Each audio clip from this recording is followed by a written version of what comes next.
Hello everyone, নিয়ে চলে এসেছি তোমাদের জন্য একটা নতুন ব্লগ। আর এই ব্লগটা খুবই স্পেশাল হতে চলেছে। তো আমি সকাল সকাল রেডি হয়ে বার হয়ে গেছি, আর দেখতেই পাচ্ছ গাড়ি করে যাচ্ছি। তো তারপর আমরা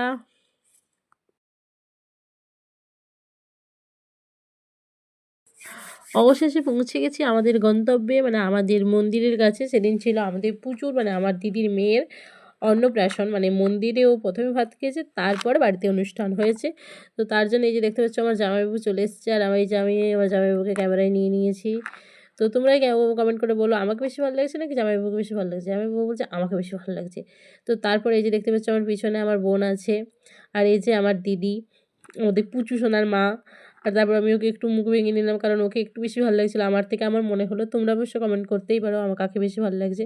তো তারপরে এই যে দেখতে পাচ্ছ পুচুকে কোলে নিয়ে এখানে দেখছি পুচু খুব কান্নাকাটি করছিল।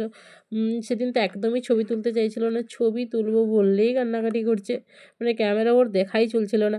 তো এই যে সেটা বাদ দিলাম, তোমাদেরকে মন্দিরটা ঘুরে দেখালাম। এটা হচ্ছে কি যে আমাদের রামচন্দ্রের মন্দির, আর ভীষণ সুন্দর, দেখতেই পাচ্ছ কতটা সুন্দর। আর এখানে পরিবেশটাও অনেক সুন্দর। মন্দিরের পরিবেশ অলওয়েজ ভালো হয়, অলওয়েজ শান্তিময় হয়, সেখান থেকে হয়তো আসতে চাই না, ইচ্ছে করে না। আর এই যে দেখতে পাচ্ছ, তারপর আমি এখানে বসে গেছি সবজি বানানোর জন্য। এখানে যে ভোগ হয়, তাহলে মানে এখানে কাজ নিজেদেরকেই করতে হয় টুকটাক। তো এখানে অনেকেই করছিল, আমারও ইচ্ছে করলো যে আমিও কিছু করি। তো তারপর কিন্তু আমি যে বসলাম, খুব একটা জটিল কাজ। আলু তো কেটেছিলাম, বাট এখন বানাচ্ছিলাম চালতা, যেটা বানানো ভীষণ জটিল ছিল। তো তারপরে এই যে দেখতে পাচ্ছ ফটোশ্যুট হচ্ছে। আমার দিদি জামাইবাবু পুজো সোনা তো ফটোশ্যুট করতে চাইছিল না। তো তারপরে এই যে দেখো পুজো সোনার মামার কোলে চেপে গেছে। তো ও এই প্রথমবার মামার কোলে চাপছে।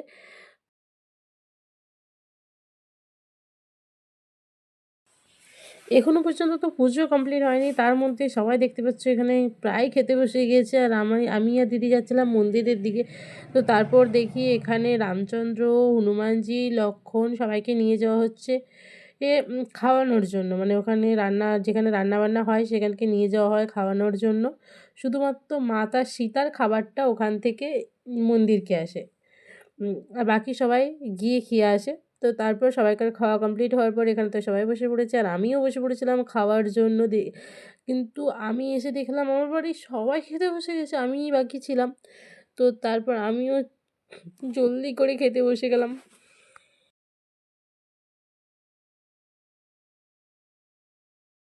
তবে খেয়ে এসে শুনি নাকি আমাদের পুজো সোনার খাওয়া হয়ে গেছে, আমি কোনো ফুটেজই নিতে পারিনি।